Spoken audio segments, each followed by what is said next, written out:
Hello, this is Kim Cruz with my case study presentation for EDL 854.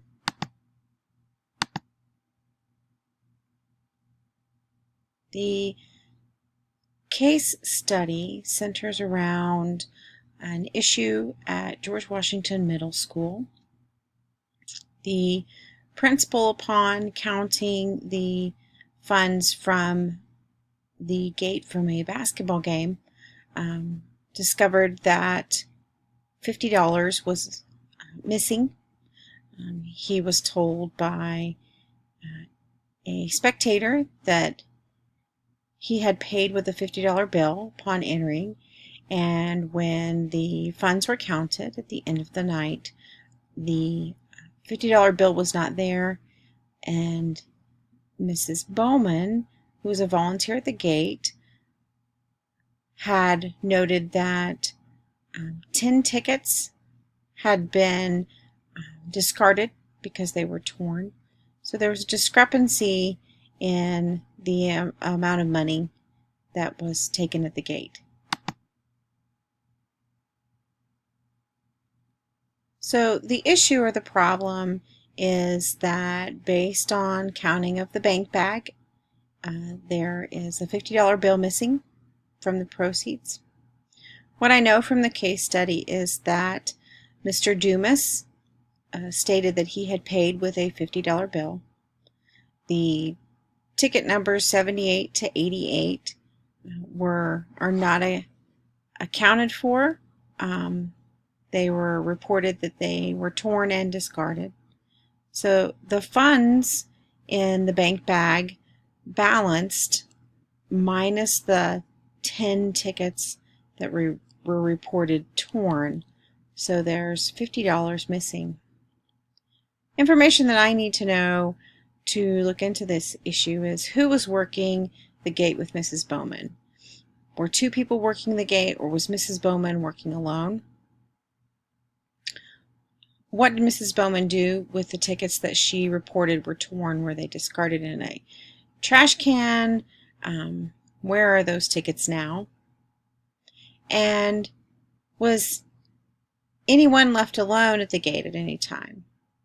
So if there were two people working, did someone leave, go to the restroom, so that further investigation can be done? So to begin the investigation to determine what happened to the missing $50, as an administrator, I would immediately return to the gate area and look for the discarded tickets. See if those could be retrieved, maybe before the custodial staff had a chance to get rid of the trash for the evening.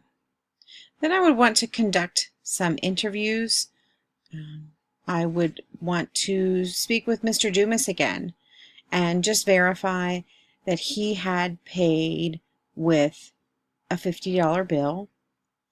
I would also want to interview the second gate worker, if there was one, to see what they had seen, what they witnessed, if anything was out of the ordinary.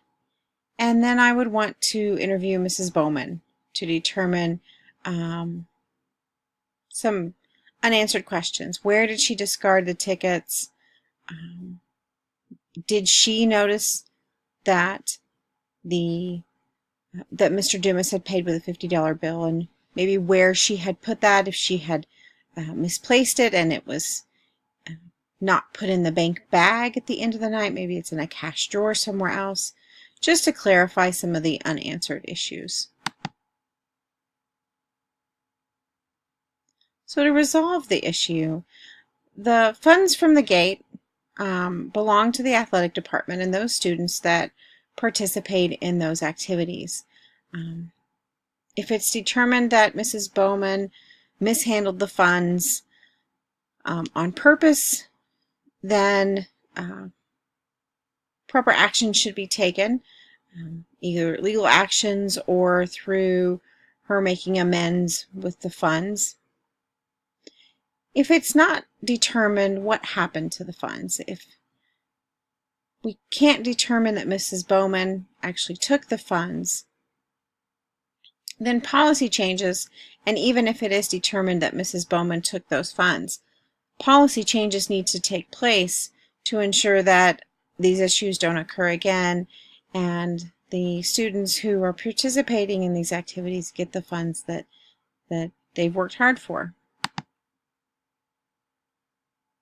Some policy changes that would need to be implemented would be having 2 workers at a gate at all times, having both workers count ticket stubs and the funds collected, and then each worker would document on separate pages or maybe on the same page but separated what they counted.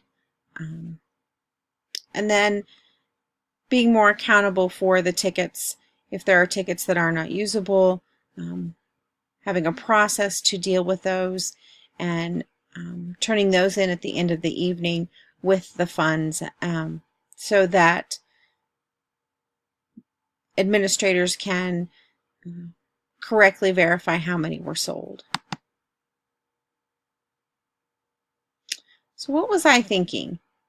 There appears to be a breakdown in policy with gate collection and reconciliation of funds. This needs to be looked into. Changes. Why would only one person be working a gate?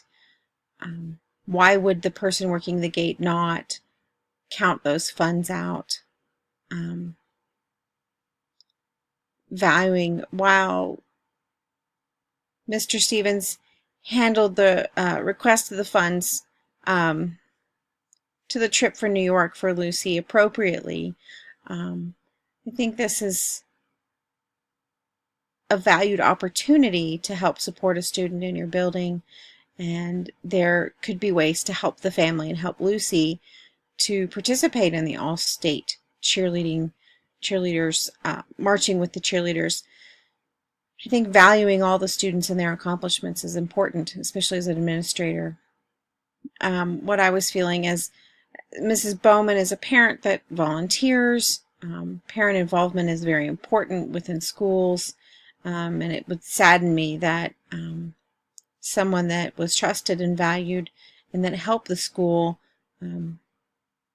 could steal from the activities that their children participate in, as well as putting her under a doubt of suspicion of theft.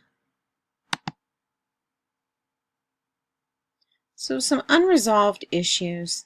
The counting of the funds. Why is the principal the sole person counting the funds at the end of the night? In the case study, it stated that he counts it in front of a security guard, but there needs to be a better system of checks and balances for that. Funding Lucy's trip. How is Lucy going to be able to participate in her cheerleading activity, and how can the school and the school family assist Lucy in this? And the supervising of the gate and concessions. While Mr. Stevens was busy supervising all the activities of the basketball game, it's an important component in supervising activities to check in with all areas. Make sure that as the administrator, just checking in on everyone to make sure that your presence is known. So it's the building administrator's responsibility to ensure efficient and effective use of resources. So changing the procedures and the policies in this instance would help the administrator to more easily check on what's going on as far as the balance at the end of the night, so that those funds don't go missing and they can benefit the students. To implement a better system of checks and balances, 2 people need to be at the gate and concessions as well. A system to account for all tickets, including damaged and discarded ones, and multiple individuals counting out the funds at the end of the night.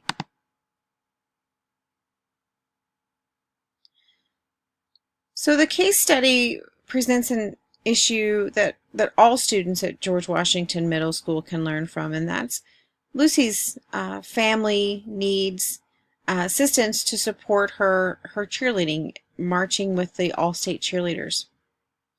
As an administrator, you could model compassion and empathy and develop a fundraiser, or somehow help Lucy and her family get her to New York.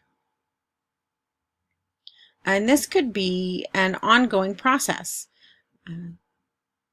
We always want to celebrate the successes of our students, and so as the administrator, setting up a fund or acknowledging students in some way on a consistent basis is a good way to teach students throughout the building.